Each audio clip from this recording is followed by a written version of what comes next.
everybody. Welcome back to the Watch Pals. This week we watched a movie called Ready or Not. But before we get into that, I want to introduce the pals. They are here. And Jordan is here. Jordan, welcome to the show. What's up, turd cutters? And Brian is here. Brian, welcome. Are you ready? Or not? Jeff, thank you for being here. Hey. Got to work on introductions here on the show at Pal Central. If anybody teaches classes on how to introduce themselves. I'm running out of stuff. I don't know. Fuck you. I was about that. That's like a folk singer intro or something. All right. Brian picked the movie called Ready or Not. Before we talk about that, I want to know, get to know your pals. New segment, or another healthy segment of get to know your pals. New segment. What are you talking about? What's your favorite drink? Fuck you. That's my favorite drink. What's your favorite drink? I actually easily know this one. I'll go first. How's about that? Okay, you go first. Please. My favorite drink is an Arnold Palmer. Good old lemonade and iced tea. Yuck. Yeah. That is pretty delicious, though. I love it. Brian, what about you? My favorite drink would probably be. I don't drink them really much anymore, but it was vanilla Coke. Oh, I loved vanilla Coke, but now I just settle for seltzer water because it's bad for you. okay. Vanilla Coke. Okay. Jordan. Sure, Brian. What's my favorite drink? Yeah. No, That's it. He answered. Thick and running. like an. Oh wow. Good old Dr. P. I wanna Oh, say. yes. A little DP. Dude, I went to the movie theater this past weekend and they had Dr. Pepper in the icy, and I was like, I gotta try it. It was incredible. Wow. Dude, Cinemark right by us, Jordan. They got it there. Little DP icy action. It was fantastic. My favorite drink is a cherry Coke. Oh, Okay. that's a good one. Good Wild, one. yeah. Wild Cherry Pepsi used to be the one, but cherry Coke now. I get the little ones, the little like halfies. Are there any drinks that aren't around anymore that you wish you could have? Jolt Okay. Oh, that's a good one. Yeah. or Surge Surge. I mean, the classic Ecto Cooler is always one Yeah, that you want. that was you good. know. Yeah. Yeah. I don't remember if it was just super sugary and I was a little kid, so I liked it, or if it actually was good. I mean, who knows? We'll never know. They brought it back, but and it's not the same. But I liked Orange Slice. Oh. I didn't even know it went away. So, yeah, Slice went away, but they brought it back. Now it's like a probiotic soda. That's lame. What? Yeah, no, that just doesn't Some taste of the those same. sodas, yeah, they taste a little weird, but they're good for your gut. So, you know. Well, yeah, anything that's good for you usually doesn't taste great. Right. I do like the vodka Sunny D. That's pretty good. Yeah, you told me about that. I gotta try that. But well, the vodka seltzy. I mean, yeah, alcoholic drink is a whole nother ball game. I don't know Right, if you're yeah. counting that. I like cherry Coke, and I like what's the other thing? I like water. Water's Dude, good. I'm a big fan of water. It's probably Water's second next to refreshing. iced tea. Yeah. It's Oh. overrated. Colder the better. No, I cherry listen. Coke, but you know what? Actually, I just remembered. I don't get to have that often. Is peach tea. Oh, okay. Dude, I hate peach anything. I Really? just hate it. Yeah. Is that why you had so many kidney stones? All that calcium? He's a calcium voter. I do have a story about that. So yeah, I may as well tell it. I went to Warped Tour, I think, which that wasn't really my jam, but there were a couple bands that I liked playing that year. So I went and I was drinking and I got really dehydrated and I came home and I felt like I had to poop and I just couldn't poop. And all of a sudden I was in like unbearable pain and then I had to be taken to the hospital. And I was like, what the heck is going on? And they fixed me up and they're like, hey, you got some kidney stones. I was like, what? And they're like, also, you were super dehydrated. I was like, okay, yeah, that makes sense. I was outside drinking all day. And they were like, man, you're really young. I was like 22, 23, 24. I wasn't that old. They're like, man, how do you have these already? What's going on? They're like, do you do this, that? This the doctor this, that, blah, blah, blah, blah, blah, blah, blah. Asked me tons of questions. I answered no to everything. And he's just like scratching his head and he's like, huh. He's like, do you drink a lot of iced tea? And I was like, yeah, every day. I love it. He's like, okay. He's like, don't do that. So yeah, I got a kidney stone from drinking too much iced tea when I was younger. So I still drink a ton of iced tea because I love it. But I also drink a metric ton of water now. Schmetrics. Knock on wood. I haven't had one since. Counterbalance it. Yeah. It's all about balance, guys. Jordan used to drink a lot of Powerade. Is that still around? Yeah, that's still there. Oh, yeah. Yeah, Powerade, Gatorade. I used to drink a lot of it. I like that, too. I used to drink only that. I never drank water. I only drank that. I had to go to Med Express for that one. Oh, really? Let's hear it. Let's talk about our Yeah, our you ailments. first, Jordan, and then we'll get to the movie. Some old white guys talking about ailments. Yeah. It would hurt when I pee. I'm like, what's going on here? Like, Uh-oh. so I remember went and this guy was like, he made pee in a cup. They went and looked and like, It was grape flavored. It's weird. I don't know. He's like no, I always did either orange or like the Glacier Freeze, the blue The one. light blue. It's the best one. Yeah, best I one. agree. Yep. He's like, hey man, your pee is the wrong color. I'm like, yeah, okay. He's like, do you drink any water? I'm like, nope, sure don't. He's like, yeah, you should just start drinking water. So that day, Kelly, my partner, bought me a water bottle. She's like, you start drinking more water Now. And the guy and the doctor was like, hey man, mixers don't count either. Yeah, fair enough. We'll drink more water. He's like, I put a bunch of ice cubes in my drink. Isn't that right? I was genuinely like, he's like, yeah, I was like genuinely like terrified, like something was bad was going on with my body. He's like, dude, just drink water, man. Like you gotta rehydrate. And I was like 30 something too. He's just like, What the hell? The shame that I felt being a supposed adult, not knowing to drink more water was very embarrassing. Gotta stay hydrated. Yeah. So probably at some point in my mid 20s, I was in my basement, my parents' basement, as one does, I guess. And I'm down there one night, and there's a bathroom downstairs. So I go to the bathroom, and I'm going to the bathroom. It's just number one, so I'm standing up and I'm going, and I'm noticing that the stream is very dark, and I'm like, oh man, I gotta stop drinking this soda. That's the thought that crossed my mind. I'm thinking like that's a little clouded. No, that was blood. That's what that was. Oh, nice. So I was blood, and I ended up with that was a kidney stone that time, but I've had 2 kidney stones in my life, and they suck. They are the worst. So I started drinking water a lot more, and I suggest everybody out there does the same because water is good for you. I'm drinking some iced tea right now. Funny enough, as we're recording this, just cut it with some water after. Do a water shot. Just stand in the shower with your mouth open.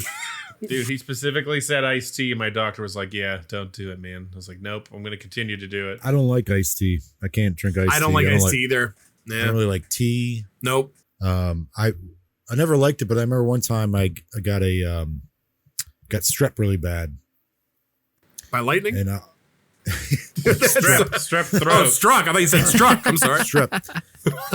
But it went on for like down with the strikes. a long time before I actually went to like get it checked out. And like, you have strep. And so at that point, I've already had it for like a week. And all I could drink was tea, like hot tea. Hot tea, honey and lemon, baby. It was disgusting. So I already didn't like tea to begin with, but like that just made me like hate it. I'll do like a hot toddy if like I have like a sore throat like in the winter, but like it helps you out, yeah. Yeah, otherwise I can't stand tea. Hey, can't that's stand fair. It's fair. I'm too American to like tea. Before we get into this film, let's get sick. What's wrong with you, Chris? Tell us a sick tale. I mean, I can't eat most things, like anything out of a cow, but I don't know. The only time I ever peed blood is when I got hit with a slap shot in hockey without a cup on, and that sucked. I had to go to the doctors for that. That's why you know, I have kids though, so I guess everything's fine. Yeah, they're cool. That's all my pee stories. Yeah, I guess they are. We're all pee stories, huh? So that Yeah. being said, I guess we should talk about this movie now, huh? Yeah, I'm gonna hand it over to Brian to drive the ship. There's a lot of blood. I don't know if is there in this movie? There might have No, been I some didn't see any. maybe like someone peeing their pants, like at a scared fright, but Maybe. I don't remember. A lot of blood. Yeah.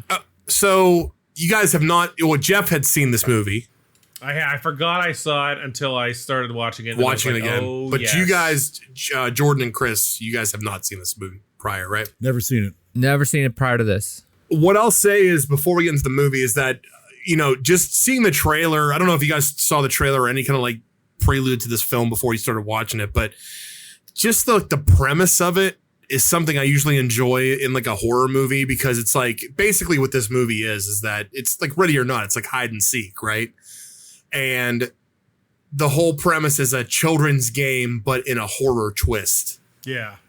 But it doesn't seem too sinister or anything like that. We'll get into that in the movie, but yeah, it just seems like a good, fun horror movie is the reason I was like stoked to see it. Just seemed that way.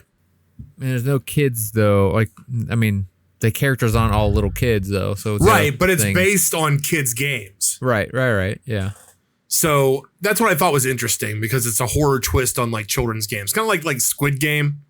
If you think about it, they were doing that kind Never of. seen it. Jumanji, man. Jumanji, yeah, it's true. I mean, you're threatened. You're gonna die in the jungle. Zathura, the sequel. I only watched that once. We gotta talk about that. I gotta put that movie on the list because I've only seen that once. Zathura. I don't Zathura? think I've ever seen it. What's her name's in it?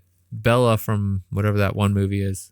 And directed by the guy from Swingers, John. Did Iron Man Favreau? Yeah, Favreau. So there you go. Oh, I like him. So we'll put that on the list for the future. But this film is called Ready or Not. So it opens up with a little like flashback scene in this big like grand Victorian house. Everybody's kind of running through this like nighttime party. There's candle lights everywhere. There's this kind of like distress going on. People are running through the house. So basically you see shots of like all the board games that you'll find out later that the family's responsible for throughout the years. So it's kind of like, I think they probably took inspiration from this, if I had to guess, from like Milton Bradley or something like that. Any kind of like company that was like based on either a name or a family name that came up with all these like children's games or something like that. Like Which is like a really stupid thing to make money. I guess like, I know there's a lot of money in board games, but whatever. Well, like in the early, like, I mean, like when did board games release? Like, Yeah, that's a and good they question. also Like, they also say that they like own sports teams and stuff now. Yeah. Like, Well, right, eventually they branched out, but that's where it started, right? So anyway, So I saw this movie made, it only cost $6 million to make, which sounds ridiculous, yeah. but it made almost 60 million. yeah, it almost 60. They're doing a sequel. And they're doing a sequel like how many years Oh. later? 6 years later, dude. That's why I was stoked about it. So I wanted to What watch the it heck? again. How could it? Well, I guess we'll get to it, but I'm like, I know what is how it they're even going to lead be into about? it. So yeah, like- so it's interesting. So as you get like in the opening, there's a man. Well, there's a couple kids running through the house. They're in like PJs. One of the kids has like a little lantern. He's kind of running through, and they're getting chased by people in masks. One of the adults grabs the kid and is injured. I think he has like is it a stomach wound? Yeah. He was stabbed in the stomach. He just says, "You have to get out of here. You have to run. Just get out." Or like, you have to help me. One of the kids yells, "He's here," and just pretty much gives away the guy to the guests. And they shoot him with a crossbow, killing him. And they have a bride in their possession. Like they're holding a bride in, like they're kidnapping her essentially. So he's shot with arrows. One of the kids is confronted in the room, and we kind of lead into the intro 30 years later of this family in this house. So what it opens up with is a bride on her wedding day. She's kind of just overlooking the wedding ceremony about to happen.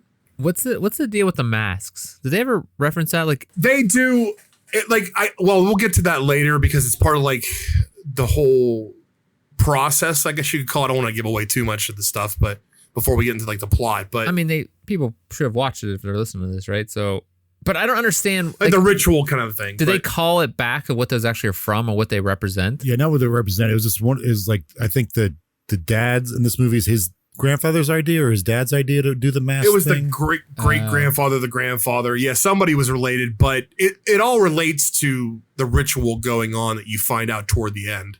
Which, I mean, it really isn't a big giveaway or anything, but yeah, they all dismissed. They're like, "Oh, silly, we did the mask," but yet they're still doing this crazy ritual of like hunting a person in their own house. They're like, the mask thing was silly, but let's still go kill this person for. Well, they were kind of forced to, but then they because they were so cocky about it. As right? As a viewer, you're like, what? Like, this is what you're concerned about? Not wearing these masks, yet you're going to go like, murder somebody? So yeah, exactly. So 30 years later, what's her name? My God, Grace. Grace is the new entry into this. I'm going to say their name right. The Le Demois family. Did I say Demois? No. I don't know. Les Demois. Okay, so that's the name of the board game family that essentially is like the big franchise family, right? The son, Le Demois. So she's marrying the son, Alex. She's marrying into the family, and it's their wedding day, and she's about to go meet everybody. So she's smoking up in the room. They're kind of like establishing that she's trying not to step on too many feet getting into this new family because they have so much money and it's like this big family. She's going to be seen as a gold digger. A gold digger, exactly. Like she just marrying Alex for the money and everything. Well, it's also it's like a lower. You said it was a lower class thing. She's lower class. They know it, and so they don't want her in the family because she's right. Not. Well, not everybody anyway. Like there's some people that are cool with it, and I'll get to the characters. I think it's just the mom, right? So, but well, the brother is cool with it. The brother, yeah. Oh yeah. Yeah. So let me name some of the people in this family. So we got the mother, right? And that's I'm gonna miss some of the people. So she's from oh my God, Multiplicity, and I can't remember the actress's name, but never seen. She's of course Andie MacDowell. Is that her Andie name? MacDowell? Yeah, thank you, Yeah. Andie MacDowell. So you have her. You have Daniel and his wife Charity. You have Alex's sister who's addicted to coke.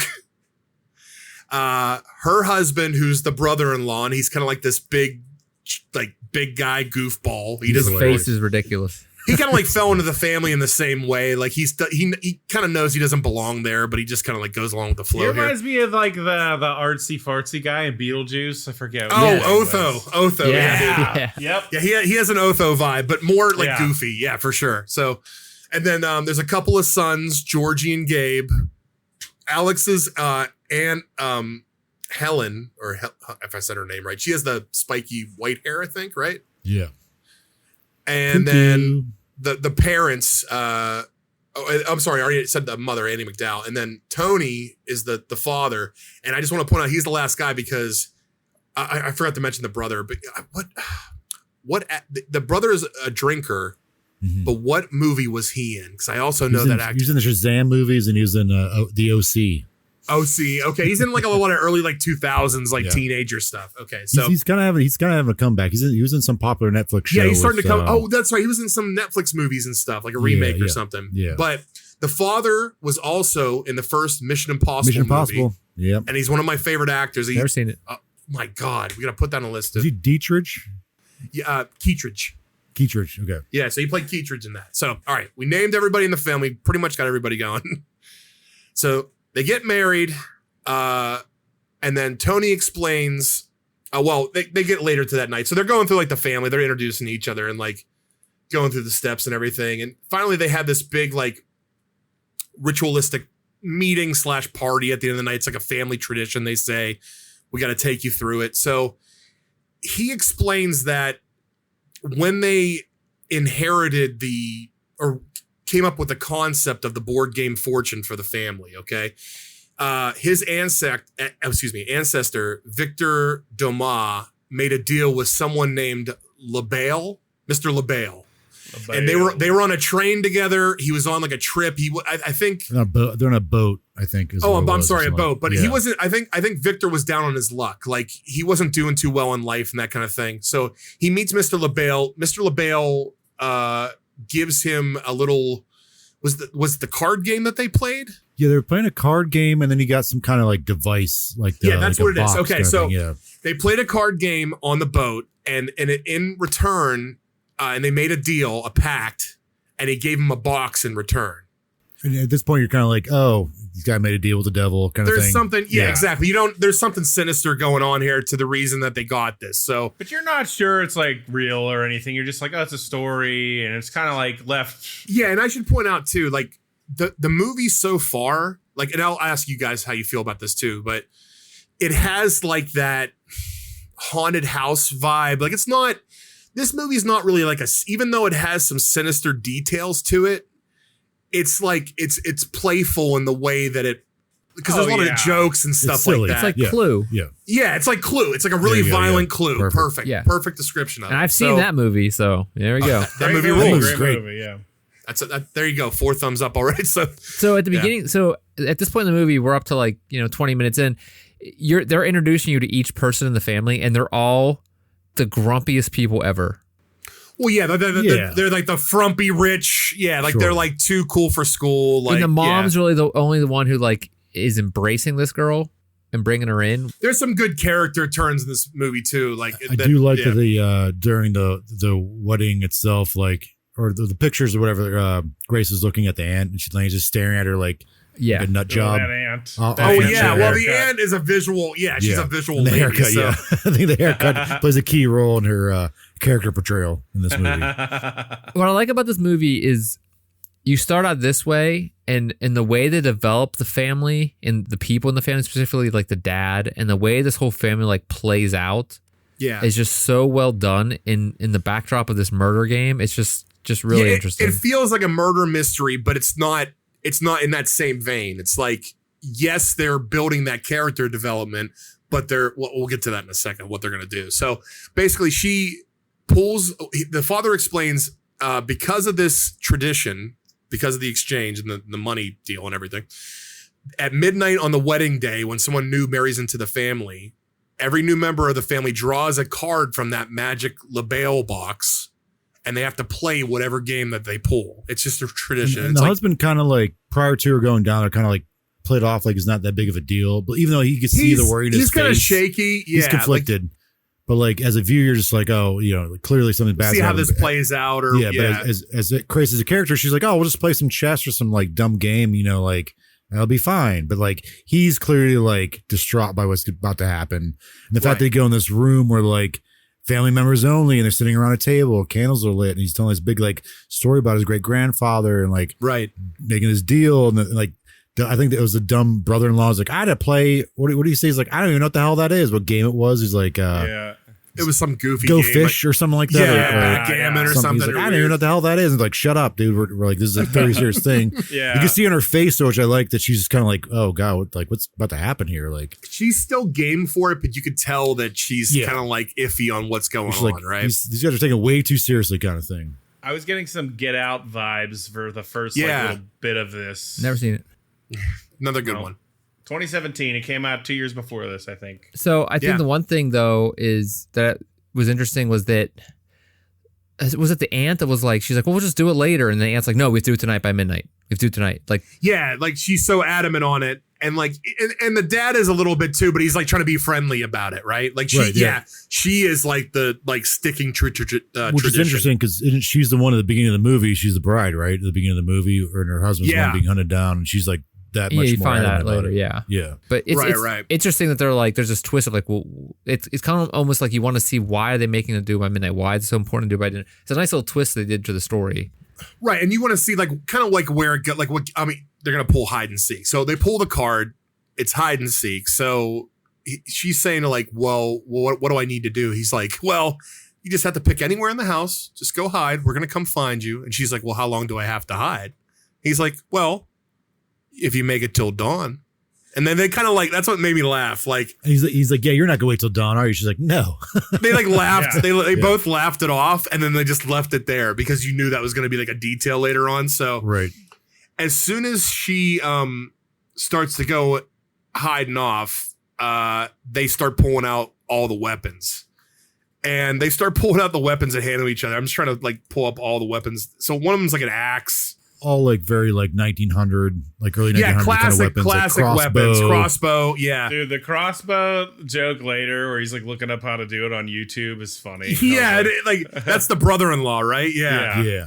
Yeah, if I could at this point, man, like, so I didn't hate the movie at this point, but at this point I was like, man, they're like really scraping the bottom of the barrel for like ideas for a horror movie. Yeah. Sure. And then there were Because some it's things, like where could they go with this, right? right? Like Yeah, how I was like, come on, man, like we're gonna base it off of like children's games. They're gonna make a horror movie out of that. I'm like, okay, like whatever. real quick before we get into like where she hid and how they start searching for her. Did you guys like the song that they played? Because that's like one of my favorite parts of this movie. Super creepy, man. Yeah, like the little record. Yeah. Run. Yeah. But then it get like dark at like some points in it. Like, yeah, it was good. It was good. Yeah, it was super. I looked it up after they just wrote it for this movie. I thought it was great. So it was awesome. So the one thing I hate about this is like the one thing I don't like about this movie is the guy that she's marrying. His whole thing, like the turns. Yeah, but like it seems like he's like way too calm. Like He's like, oh, I didn't mention it to you. Yeah. he knows what it is. Yeah, but he was hoping they weren't going to pick hide Right. and seek, right? Sure, yeah.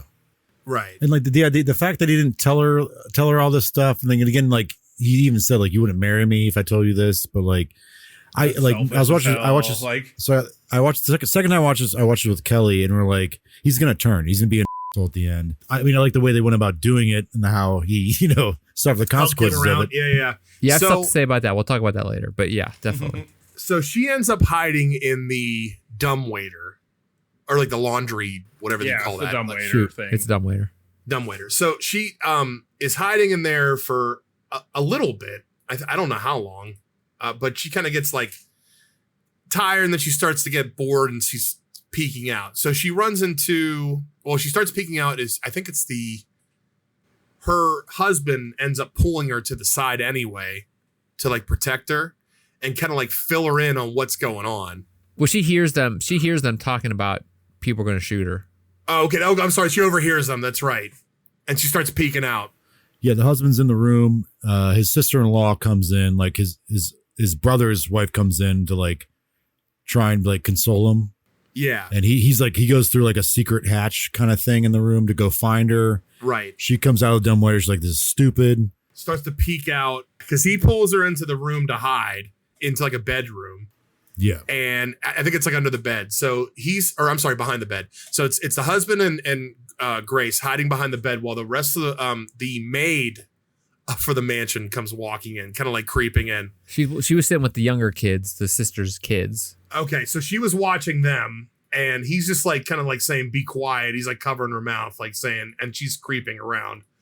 So little did they know that as the rest of the party finds the maid in the room, or at least they mistakenly think it's Grace. Yeah, the sister shoots her right in the face. Yeah, just blasts her right in the face. She's like, I got her. And then she's just like bleeding down on the ground, and Grace and her husband see this, and just like she's totally freaked out while she's getting choked out. And the rest of the party's like, "Oh, Yeah. we shot the maid." This is where you start getting that comedy side of the family. Like, oh, they're just Well, it's like they're just like they don't know what they're doing. They're just a bunch of like ups that like they have to follow this, but they don't know what they're doing. This right? is when I was like, okay, I like this movie because again, like I said before, I was like, this exactly. It's not too sinister in the concept. It's like, yes, they're trying to kill this person, but they don't know what they're doing. So that's why it's funny. So they all leave the room. They kind of clean up drag out the body, or did they drag out the body? I don't even know if they. Yeah, they drag out the body because they pick like you got the head, I got the legs. They do that's like right. That's on Yeah. the husband and wife. So Alex explains to Grace that his family is cursed because of this box game, and that if the new member draws the hide and seek card, the rest of the family has to find them and sacrifice them before dawn, the new member, or the rest of the family will suffer instead. But he's saying it in a way that he's like, I don't really believe it. He doesn't really want to partake in it. He's like, we were going to get out of here. He's helping her at this point. And the audience, I think, doesn't believe it either, right? Like, it's just like Right. This family believes that this will happen to them, and they think they have to do it. And it's almost like they're brainwashed. Right. Like exactly. There's nothing to show that this is actually going to happen. Right. Something bad will happen to them. Right. Whenever they leave, they run out of the room, and the sister goes up to the mirror and she like snorts some coke. She's like, okay, let's get it. She parties It's just up, like all over her face. Yeah. Because that's like a callback earlier where the sister was like at the table when they're playing the game, and Grace like scratches her nose, and the sister like Oh yeah, I was she like, oh, signals all there. She has a little nose candy. Yeah. That's what's great about all the characters, that they each have their own like idiosyncrasies or like, flaws or whatever. But at least a lot of them do. Yeah. So the card, the last time they drew it was by the spiky haired lady, Helen's husband, Charles, and they shot him with the crossbow and murdered him. That was the flashback at the beginning of the movie, right? And okay, so the husband and wife are dragging out the body. Grace tears off the rest of her bride's dress so she can kind of like run a little better, I think, like the rest of the veil. Well, they split up, which is stupid as hell. Right, but that's a classic horror trope. Yeah. It's like, it's funny because she's like, go down the hall, go to the door, you'll see a door, and she goes down the hall and she's like, there's 2 different doors on each side. yeah. It's kind of like, oh shit, where am I supposed to go? Like these instructions were So she goes down the hall, picks the wrong door, opens Yeah, the door, and the family's sees- there like, what the yeah. the family's there. They're in like the billiard room, right? They're all talking there.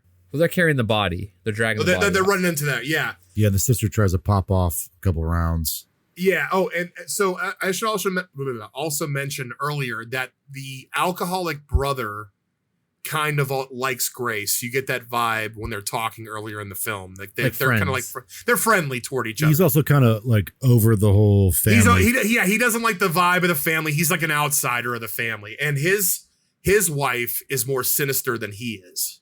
He was the one who was hiding the husband at the beginning of the movie. Right. Like, yeah. So he's kind of like, he's been trying to protect his brother. He's reluctantly going along with this whole thing, but like, he's just, rather than do something about it, he just kind of like drinks the sorrows away, even though he doesn't want any part of this. He still does it. The mom brings up the fact that like she doesn't want the husband, whatever his name is, to leave again. That he finally came home for this Right. for the marriage, and she doesn't want him to leave again. So we got to be nice to her or whatever. That's her whole thing. Is like, you brought my kid back to me.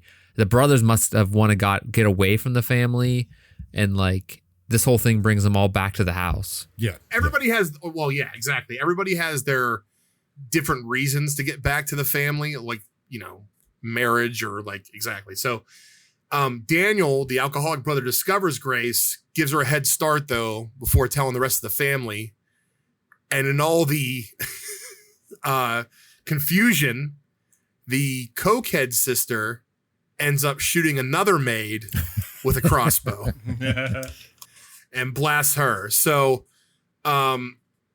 they're having the whole discussion in the billiard room, like going back and forth, like, should we even be doing this and stuff? And the aunt is like, we have to stick to tradition. Like, we're all going to like suffer if we don't finish this by midnight. Like, they believe it, but like there's been no proof. I guess before this, there's been no proof that it actually is a thing though. Like, so like, right. There's debate between them because they've always followed the tradition, but they've never faced the consequences because they never had to, right? The dad alludes to something. He's like, you remember, like, he says some family name. They're like, oh, did they die in a house fire? He's like, that's what they told you. Oh, yeah. Like, oh, it yeah. may not have been. Which kind of comes up later. So while they're still discussing in like the billiard room, Grace runs into the kitchen, and she comes across I think a shotgun at that point, right? So it's a gun. or like a rifle. It's a rifle, yeah, or something like a hunting that. rifle. Yeah, Hunting rifle. She runs into one of my favorite characters in the movie. I don't know how you feel about this guy, the butler, man. This guy is he's like sinister, but he's also like weird. He's working, right? He's on task.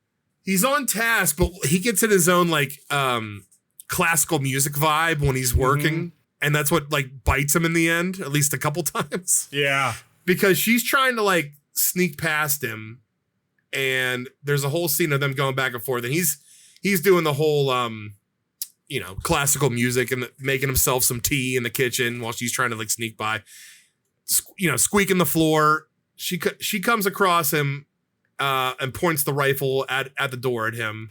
yeah. She's like at the island, and she's like creeping around as he's like walking around to see what something made the noise, and she's narrowly kind of avoiding his gaze. Right. Goes to click the gun. Of course, classic move. Click. There's nothing in it. I forget what he says. Something like, we never keep it loaded or something. yeah. Like there's the live rounds, or the rounds are fake or whatever. So yeah. I don't know. It was the tea or I think it was the tea thing. She like smashed off his face. Yep. Yeah, no, like And that was burned like, him. it was like fresh tea. Exactly. So Yeah. it was hot tea, and just like it burned him. So he grabs a knife, starts swinging. He's like half blinded. And meanwhile, Alex is down in the security room. They're having a debate with his alcoholic brother. He ends up just smashing the security console with a fire extinguisher. Yeah, he turns off the security thing, and then so I think I mentioned it's like I already was like, oh, he's gonna turn at some point, but at this point I was like, oh, maybe he's not gonna turn. Maybe he isn't like gonna turn out to be like the rest of his family. He's actually just trying to help his wife, which he was at the time.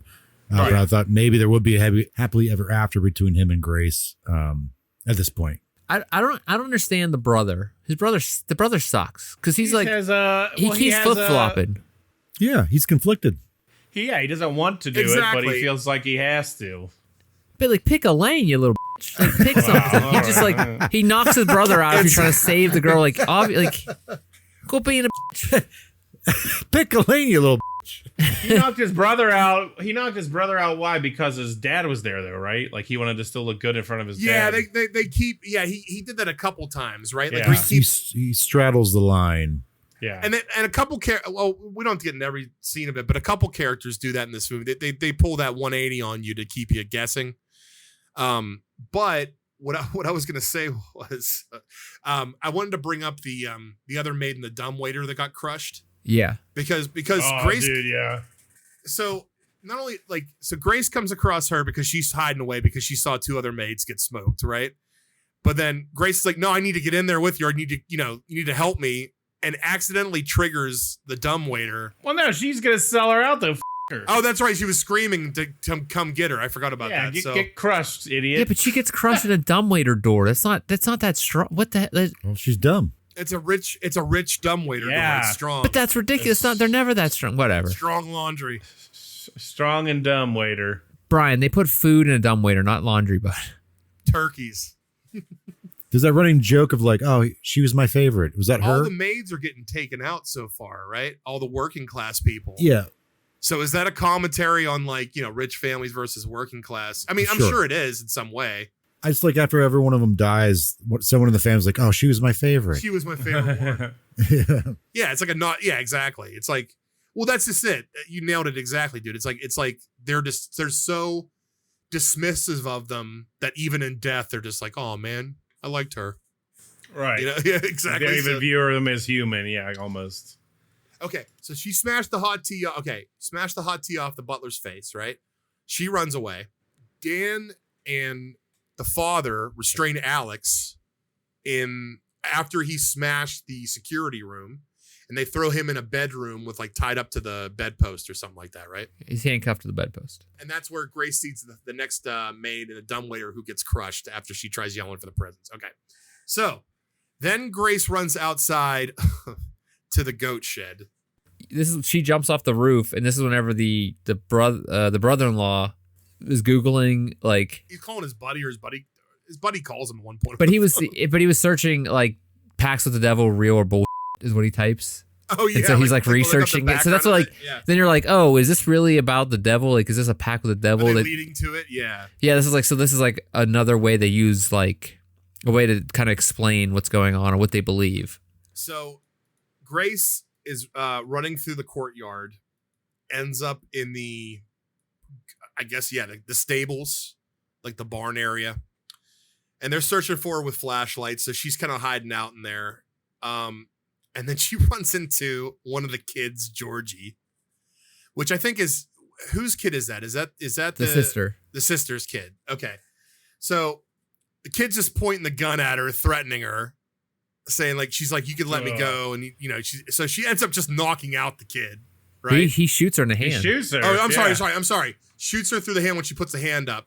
Then she knocks him out. I'm sorry. Yeah. Then a goat startles her and pushes her. Oh my God. This is like one of the most gnarly scenes into this, the pit, the bin. It's like a bin where they discard all the carcasses of the animals and like human. God knows what else in there. Like, there's like a human skull and stuff. Yeah. They have like real bones in there and stuff. Right. So she has to like make her way out of this like ring pit. Right.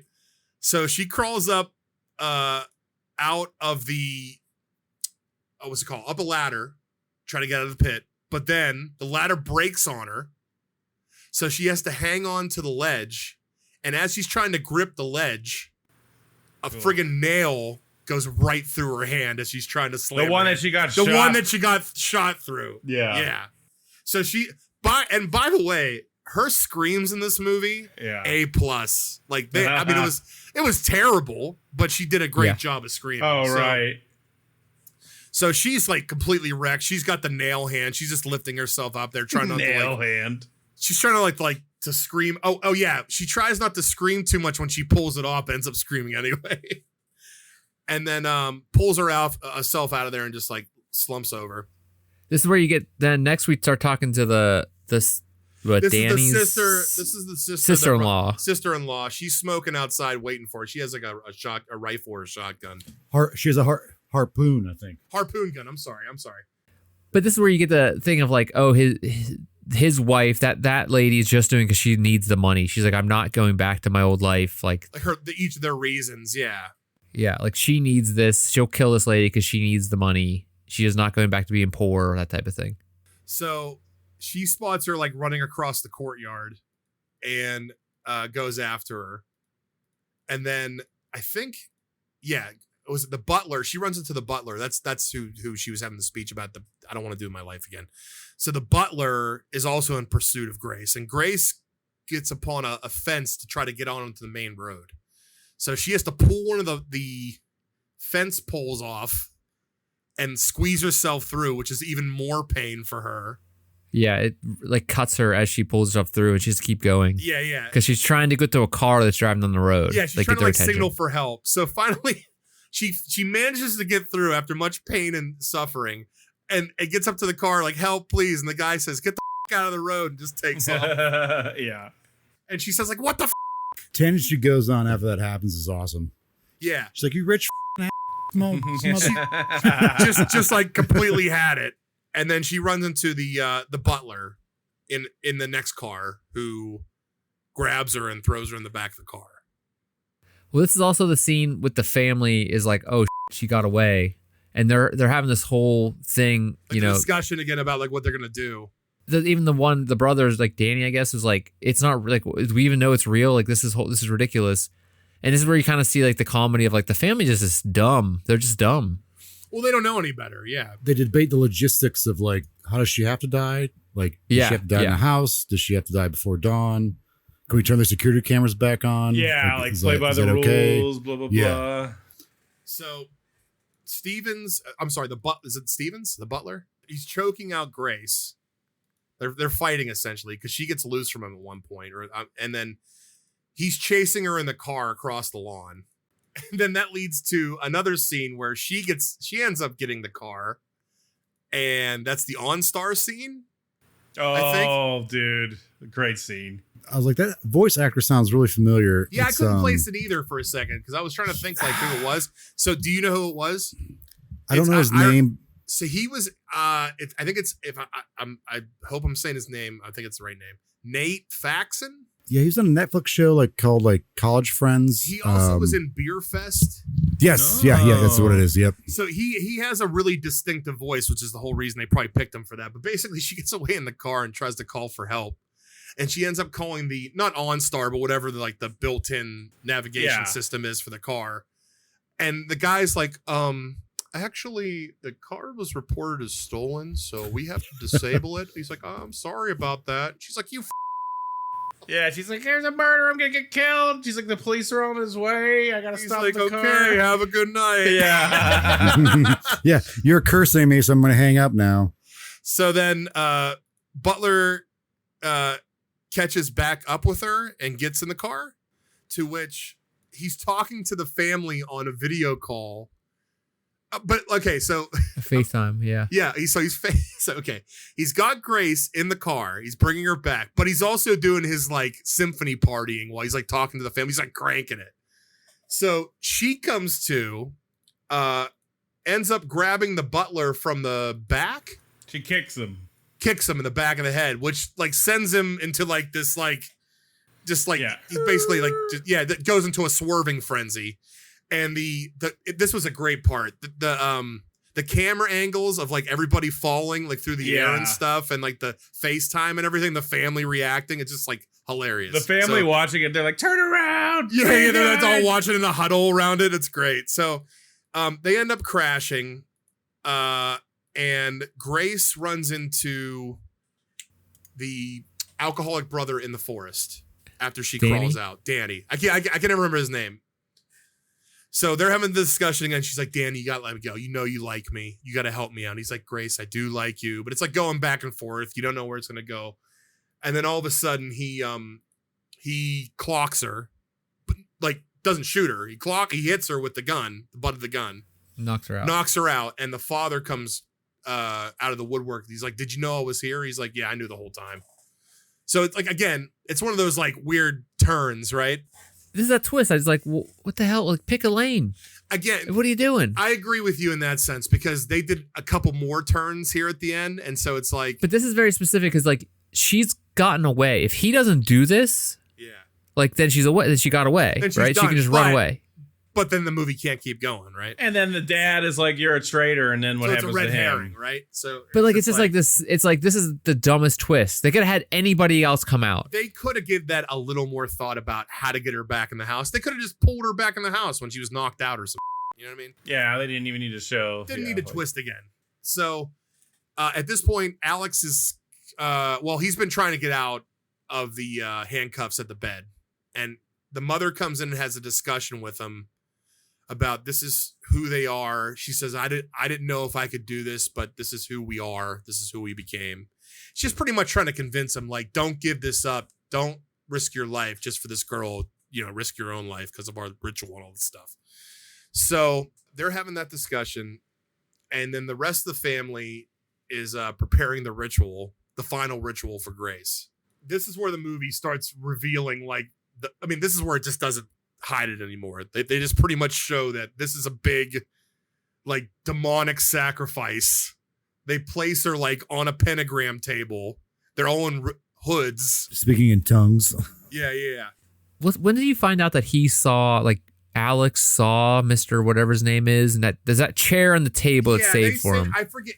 They reveal that in dialogue, but it's like it's in a real quick spot. Yeah, the dad mentioned it to the aunt, like it's a kind of almost like a throwaway kind of thing. Yeah. Very early on, and they show, like, as they're talking, they do a cutaway to that dining room table, and they show the empty chair kind of thing. It was when they were showing doubt in a discussion, and I think the aunt said, he saw him sitting in a chair. You're going to deny that?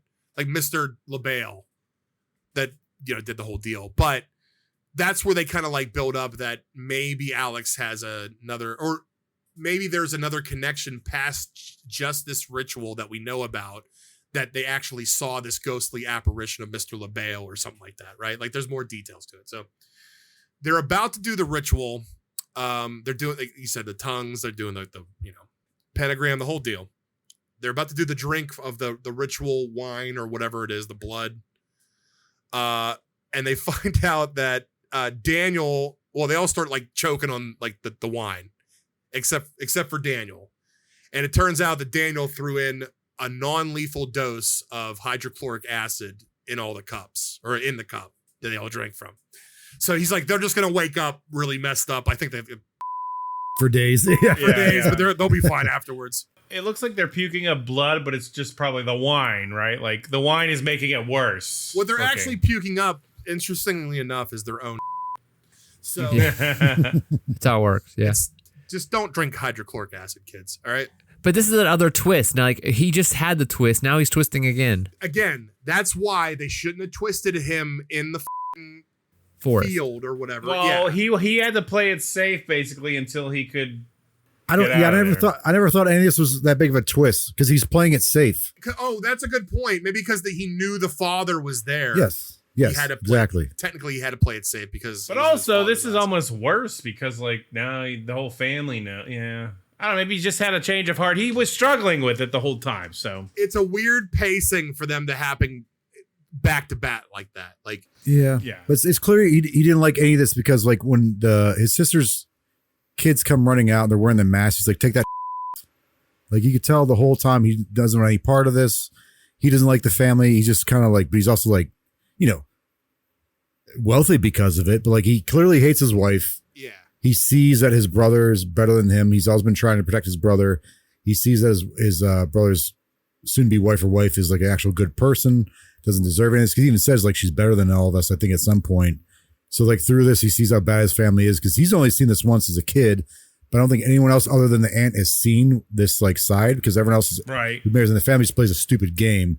Or you have the reasons, right? Exactly. Yeah, he saw this whole thing firsthand of how stupid and crazy this is. So I think I like that conflict. I think that's kind of one of the more endearing parts of the movies that he has this conflict. It's either his family or his brother or his brother's wife. Like that internal turmoil, I think is like I think one of the best parts of this movie. I think the conflict, we could discuss this more too later, but I think the conflict's good too. I just think it was a bad pacing choice to put it back to back like that. Yep. Right near to back. But I'm saying like near the end scenes of the film, right? Like near the finish. But what? But it's stupid because they get him. He's out. She's outside. It's just the dad. Right. They could have got her back in the house a different way without twisting it like that, right? Yeah. It's just a stupid twist. It's dumb because then he's like, oh, I gotta make everybody sick to get her out of the house again. It doesn't make any sense. It defeats the purpose of like saying, well, he had to get her back because the dad's there. But it's like, well, then he just made them all sick. Like they knew it was him because he's the only one that wasn't sick. He's just delaying them so he could help her get free. He probably didn't see this as a kid. What they're like this whole cult thing of putting him on that pentagram table and killing him. He just saw someone running down a hallway being shot or was already bloodied. They were in bed when they were kids seeing this stuff, I think. Originally. So like this is all he's seeing, the full aspect of everything going on was involved in this whole sacrifice. So I think maybe at this point he's like, oh, this is actually is like, again, he knew this was messed up to begin with, but like he's seeing the full scope of everything. So maybe that's why he decided to like at this point, like, my family sucks. I'm going to kill them all because this is really messed up. And it really drives home the thing, too, of like, would you make a deal with the devil if it was thrown in front of you? Like, could you go to that level to get that wealth or keep that? And it's like everybody has their own reasons, but sure. And I think he knew what was like what was the cost of keeping him alive and wealthy. But I think this time he's actually finally seeing it as an adult. Yeah. I think that's what kind of, for me, I think that's what caused him to change his mind at the last minute like this. The poor guy, unfortunately, gets blasted by his wife. Yeah. In the neck. Trying to save her again, though. Right. Trying to help her out in the end. Again. Help her escaping. Yeah. And that's his fatal flaw that gets him killed in the end, right? So Grace is free. She's running around again. She ends up headbutting the mother at some point and knocking her out when she pins her to the floor. Yeah, that's cool. Yeah, and then she's like, "Oh man!" She ends up like, "What did she smash her with?" It was like it was the box. It was the box. So she ends up taking the game box, which I think kind of screws her because when her husband wakes up, she sees that his brother is dying and dies. He sees that his mom is dead. Yeah, and he's connecting the dots like, "Oh, she did this either like purposefully or like haphazardly, or like so she was a result." Or the cause of it. Right. He thinks he thinks she directly killed his brother, which she kind of didn't. It was more indirect, but she definitely killed his mom. Like she just like bashed her head in. It was horrible timing on her part. Not really her fault, but right, exactly. Yeah. He just found his brother choking out on the bullet and then saw him die, and then or at least mostly, and then goes over to seeing his new wife just smashing his mother's face in. Right.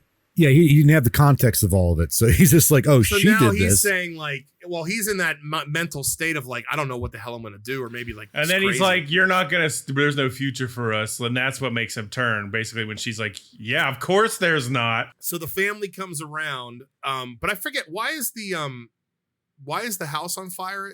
Like somebody knocked over something at some point. I think during the fight with the mom, like a lantern was knocked over. Okay. So during the fight. Yeah, which is a call back to what the dad said about that random family that burned alive. Okay.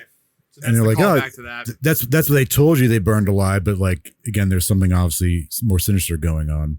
So Alex makes his turn and joins his family, who have like, they're still like kind of up, but they've recovered enough to like help him with the ritual.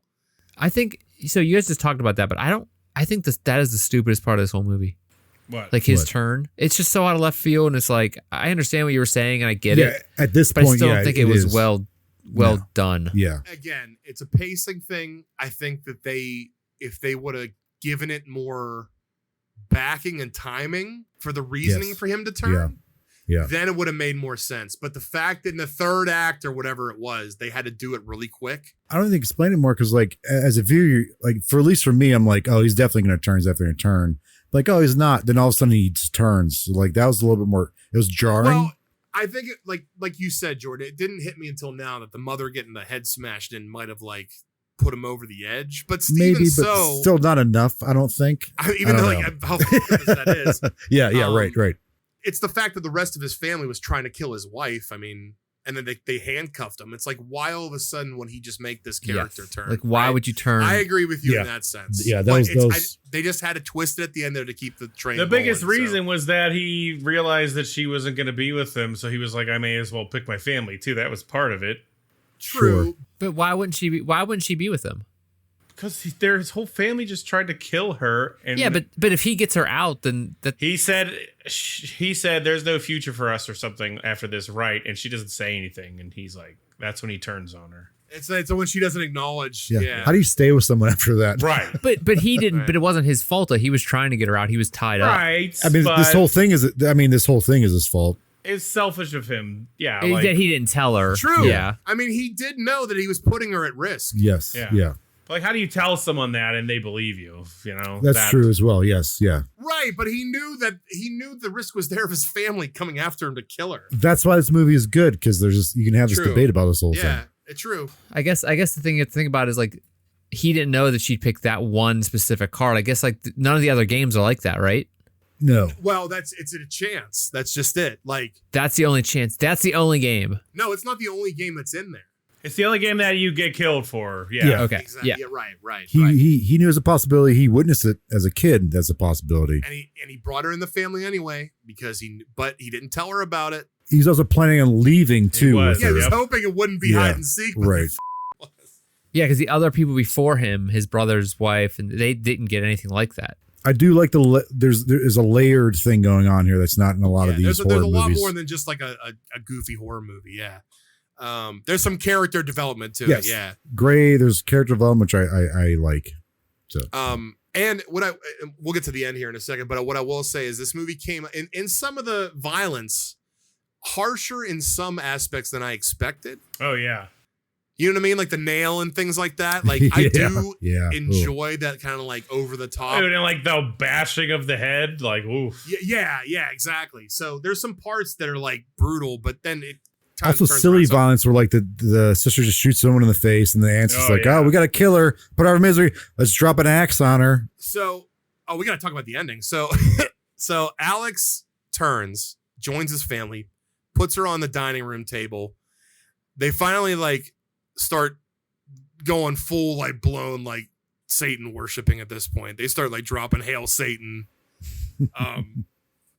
And like, I forget what else they were saying at the end, but well, you get the kind of confirmation that that was the devil. They did make a deal with the devil. That's officially what this is. But then they're like, oh, the day ended, and the aunt is like looking, like talking, like, no, we can still do it, and she's like looking at something, but you can't. See it. Yeah. So she grabs an axe, and so she tries to.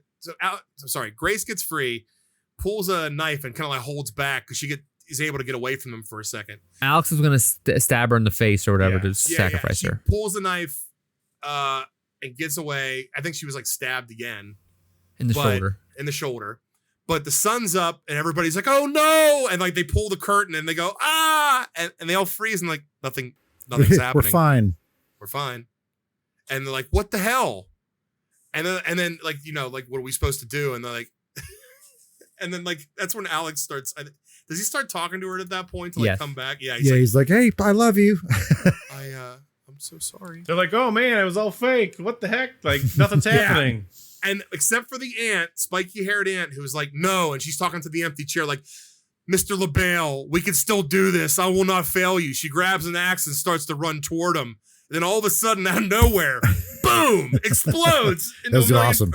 Million pieces. And then the record of the Ready or Not song starts playing. And it's all warped because of the fire, which makes it better. It's burning the house around it. So they all start looking at each other, running around. They're trying to escape, and they just start exploding at random. The cocaine sister with the two kids run out of the room. Boom! boom, they're all over the wall, gone. I'm glad that one kid died. I don't know about the other kid. The other kid seemed innocent, but I'm glad that one kid died. He hung around, whatever. And the dad was like, "Oh, you can't do this to me. I'm so and so." Splat. Like, so is this where she sees LaBelle? he like tips his hat to her. Yeah. Okay. Yeah. So this is when Alex and Grace are having the final discussion, and he's like, I want to come back to you, basically, and she's like, "Don't touch me, you sick or whatever." And that's when he explodes. She's like covered in, she spits out like, ugh. And then she looks over to the chair, and LaBelle gives her like a nod of the head. He's like a blue flame or something like that. Yeah. I looked up what LaBelle means. Yeah, go ahead. Tell him. You can tell him. I think, again, this is AI generated, so I think it means like a lease agreement kind of thing. And for French, but like it's like also an anagram, I think, for Belial. Right. Oh. Belial. did not see that. All right. Or what? Ball, right? Isn't that one too? BAH. Big balls, devil. BAAL. Bale. Big bald. You know, Big Balls Bob the devil. He's there. So anyway, she's making her way out of the house. It's in flames. She's doing the slow motion walk. She comes out in her bride's dress. It's covered in blood. She's doing the slow motion cigarette. She takes it out. She sits down on the steps, still in her sneaks, starts smoking. That's a warranted cigarette right there, man. Yeah, if you ever smoke a cigarette, that's the time to smoke one. So she's sitting there smoking. Firemen and police are running up, and they're like, "Excuse me, ma'am, what happened?" She just goes, "In-laws," and that's when credits roll. And we have that's Ready or Not. That's the hide and seek horror funhouse. I'm curious to see how they'll do a sequel. Right. Yeah, like how are they going to follow that up with the family? That's what I'm curious about. Are people going to believe her that she? If the subtitle is "Here I Come." Oh. Yeah. Oh, at the end. Like, No, for Ready or Not too. Movie. Okay. Will she be a suspect for this? Will she be like cleared of all this? She's gonna be.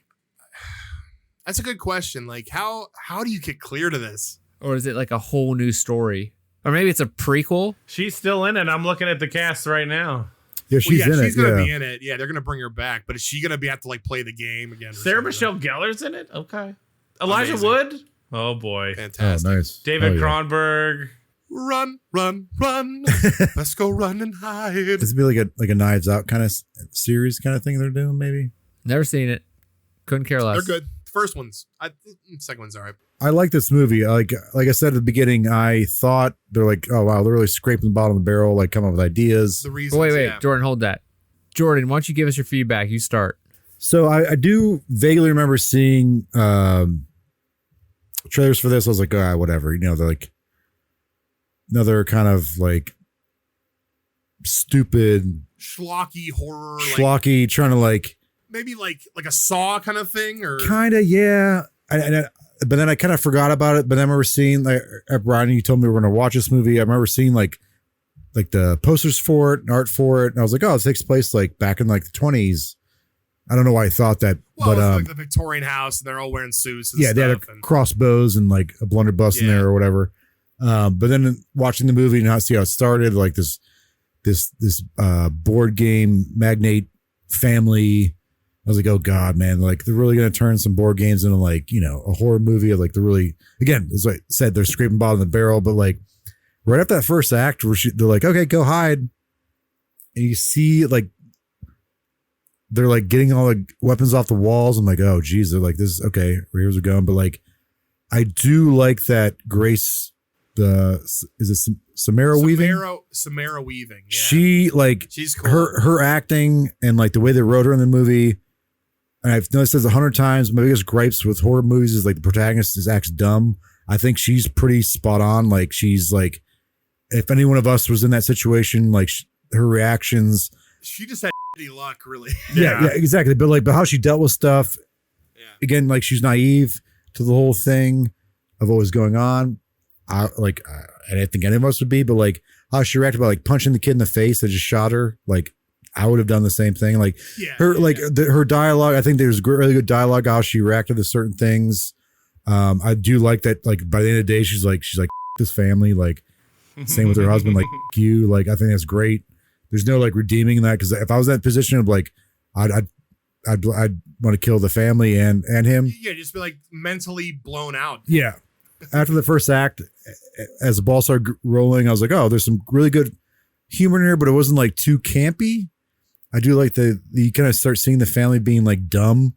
I do like that the idea. I don't know if I'm looking too much in this, but I think there is like something there about like tradition, especially in like these big families like that, or just like.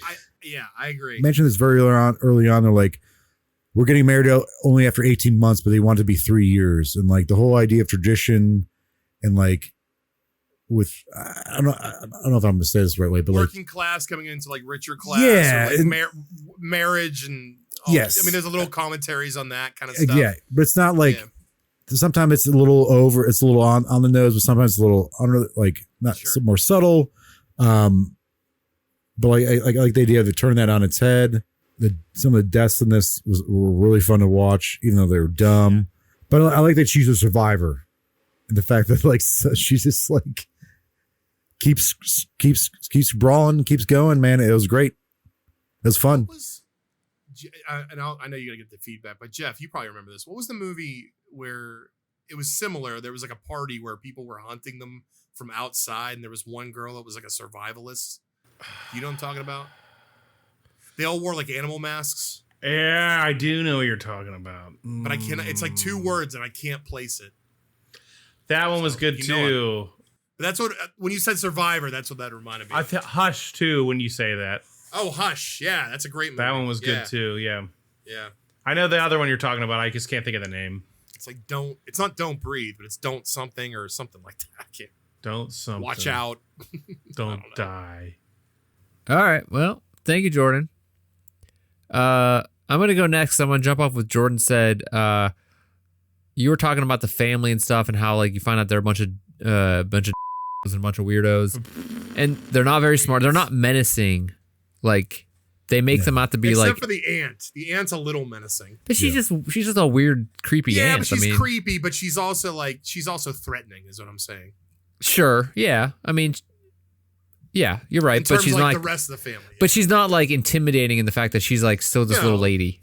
Right. Yeah, I mean, she kind of is though, because she's like staring down Grace, and then she just pops up in the room when they're like about to have extramaritals. Mm-hmm. But like, I do like they pull down that. Yeah, I do like they pull down that facade like pretty quickly, like how dumb they are and how ill prepared they are for like this to happen. Yeah, they're not very menacing. They're not very like. If it was like any other horror movie, I'd expect them to be like all super trained assassin killers, you know? Yeah, it'd been Texas Chainsaw Massacre, like the family. Yeah. That thing. Yeah.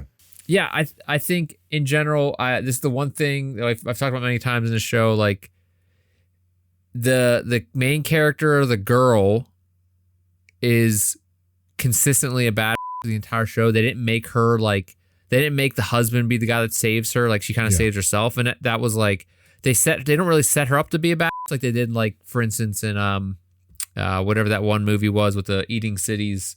No, stupid. That stupid movie. Yeah, whatever that movie was. Peter Jackson jam. Yeah. So Mortal Engines. Yeah. Yes, Mortal Engines with whatever her name is, but she's set up to be a badass, and then she just gets like hurt right away, and she needs the guy to save her the whole time. You know, and that's interesting about this movie was that they didn't do that. She kind of had to handle herself. She wasn't even a fighter. She wasn't like a trained fighter. They didn't make her out to be like some Navy SEAL type of person. She was just like a girl trying to make it through. And the family was a bunch of dumb. And so she could fight back against them because they weren't trained assassins. So it made sense, their whole like conflict. It seems more realistic to me. Yeah. Except the brothers flip-flop at the end. Danny's flip-flopping back and forth. And then the husband, the stupidest part of this movie, the part of this movie I was like, come on, was whenever the husbands flipped and was like, you dumb. Like, that's so stupid. I would have liked it better if they killed him right away or something. Like, somehow, like, he got killed whenever he was, like, he didn't, it's so stupid that he, like, maybe it makes the ending better, that, like, they all explode, and it makes it better that they all have to get taken out. But it's just so dumb that he flipped. I hated that part. But I guess it made the ending more interesting and more I don't know, urn or something where like they all die anyway. So like he gets to be. Well, they have to, right? Yeah, but it makes sense that he gets to be like. The only thing that would have been better maybe is like she killed him or something, you know, like they all get the payback. She gets the payback. Yeah, she said, Yeah, "I want a revenge. divorce," and then he explodes. Yeah, Yeah. So yeah, in general, I thought it was an interesting, fun movie because they didn't take it too seriously. It seems like they didn't take the whole story too seriously. The patriarch was just such a weirdo. It was great. Yeah, like he played that path of like at the beginning you see him as like some kind of like, oh, he's in control, he's the patriarch of this family, he's like the smartest guy, and then like, oh, you know, he's just a big dumb like his, you know, rich guy that was everything was given to him because he's his family, you know. Yeah, it's funny, especially because he's like I elevated his family so much because I bought these sport teams and all this stuff, and he ended up being a idiot. Yeah, you used your dad's money to do that. Right. Like you didn't do that. I don't know. Yeah, I think in general it was just a fun movie to watch. Jeff, you're next. Yes. Sure. Yeah. So I saw this and I forgot about it, but that's okay. Yeah, same stuff as all you guys said. Like I really liked it. I thought it was cool that, like you said, she fought the whole time, and I think it helped that the family was just normal people too. They were just rich, so like it was kind of everyone just like scrambling, doing their best, and you know, all the character flaws of the family members were becoming very obvious as they kept like blundering things, and it added some comedic value. What I really liked about this film, though, is that like for all of the film until the very end, at least when I watched it, I didn't think that there was going to be that fantastical element. I thought they were all going to just live. And I was just like, oh, man. And I don't think I would have hated that ending, like that they were just duped. But I did like even more that they actually had this deal with the devil, which I thought was a nice twist. And they just explode nice, like, at the finish. end. Yeah. So... Because it kind of kept you guessing the whole time, and It at did. the end, even whenever they were like, "We're fine," like when they flip open the windows and stuff, and you're just like, "I'm fine," like we're okay. It was all fake, Right. And so even up to the very very end, you're questioning if it was real or not. Right. So yeah, I enjoyed it. It's a fun watch. It's a fun, like, I don't know, would you call it like a slasher? It's not really scary. It's a horror movie because like of the premise, but you're not like comedy, horror, thriller. Yeah. I liked it a lot. Once I started it up, I remembered it, and I'm looking for. I did not know that they're going to make a sequel, so I'm looking forward to that. All right. Well, Brian. Well, I picked this movie because I did see it before, and I really enjoyed it, and I wanted you guys to see it to see what you thought. I know Jeff probably had seen it because we usually see a lot of the same, but you know, this movie I really liked because you guys brought up like great points. It's like, not only is this a little like fun movie about a children's game thing where a bunch of dumb adults like try to kill somebody over like some weird pact. It's like, just looking at that sentence alone, you would think this movie's really stupid, but it's acted and wrote in such a clever way that they kept it, like, other than like the few like pacing issues we talked about with like the twists and things like that, which we'll see what they'll do in the sequel. But I like this kind of movie because it's the campiness. There's certain kind of horror movies that can nail it. Okay. It's like, if you're going for this kind of campiness and this kind of tone, you got to nail it, because if you don't hit it right, then the whole movie could be knocked off, right? Like if the humor's not right or the writing's off, it's not going to be funny, and then you just got a stupid horror movie. So I think it's really fun. It reminds me of a movie I really liked before. It's not exactly the same, but I don't know if you guys have seen it. Cabin Fever. Oh, Yep, yeah. we There's talked about this a lot of times before. So that's like one of my favorite horror movies, because it's like, it's way over the top and gore and stuff, but it also has that campy, goofy like comedy that's like, you know, it's like not all of it's like brilliant comedy, but some of it's really funny. So when you can blend both comedy and horror and do it well, I think that's really a real talent, I guess you could say. It's not easy to do that and come off as like a great movie or a decent movie. So All right. Well, thank you. Let's go back to our rating now. So, Jordan, what do you rate? Ready or Give not? a thumbs up. I like the protagonist. I like that she was competent. There's a good balance of horror and comedy. And there's a nice little twist there. So thumbs up. All right. Well, thank you. And I will go next. I give it also thumbs up. So you're welcome. And You're welcome, America. yeah, I liked it. Again, everything I said, it was interesting. It didn't get too serious. It wasn't too serious. It wasn't up its own butt. So I liked it.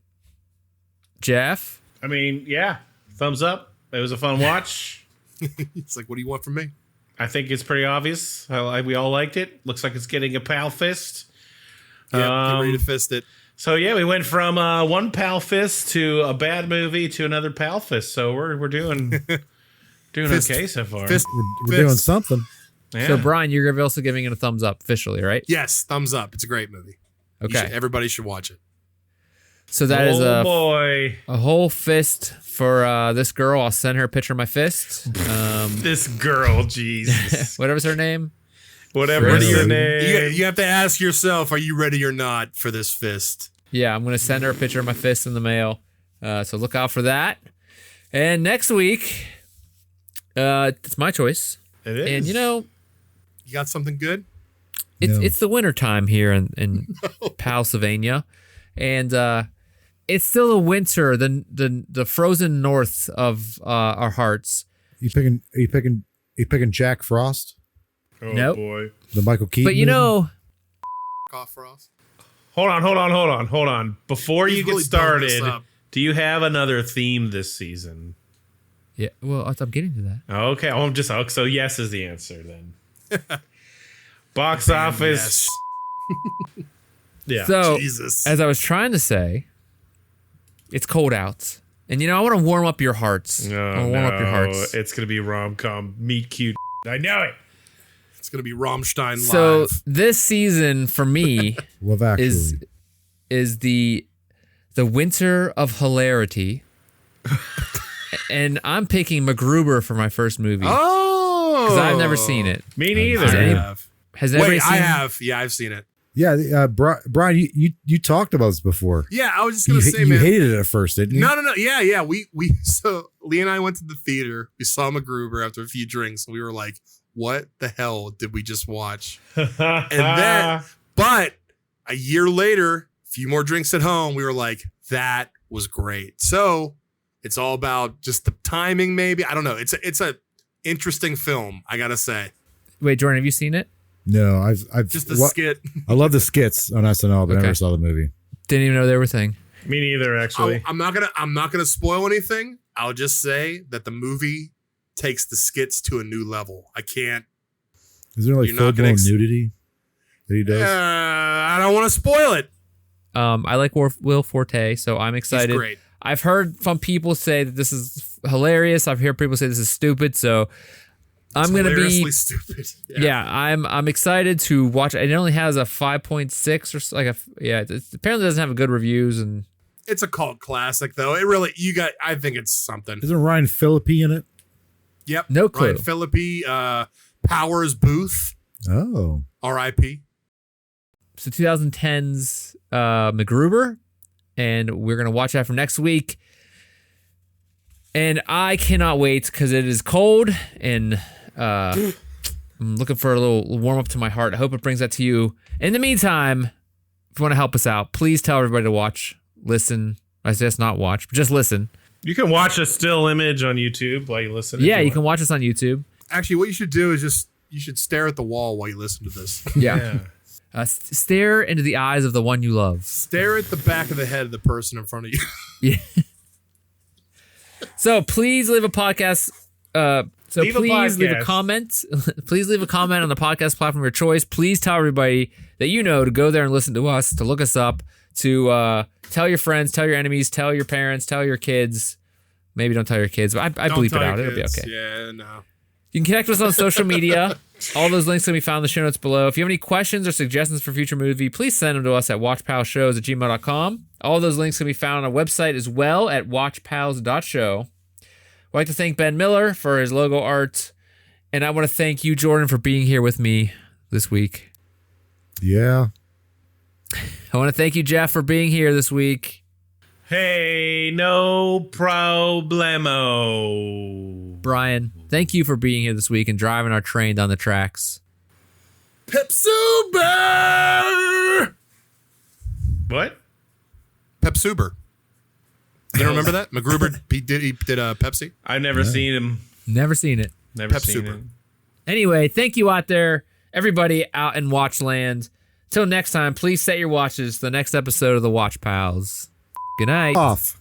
Get off my lawn!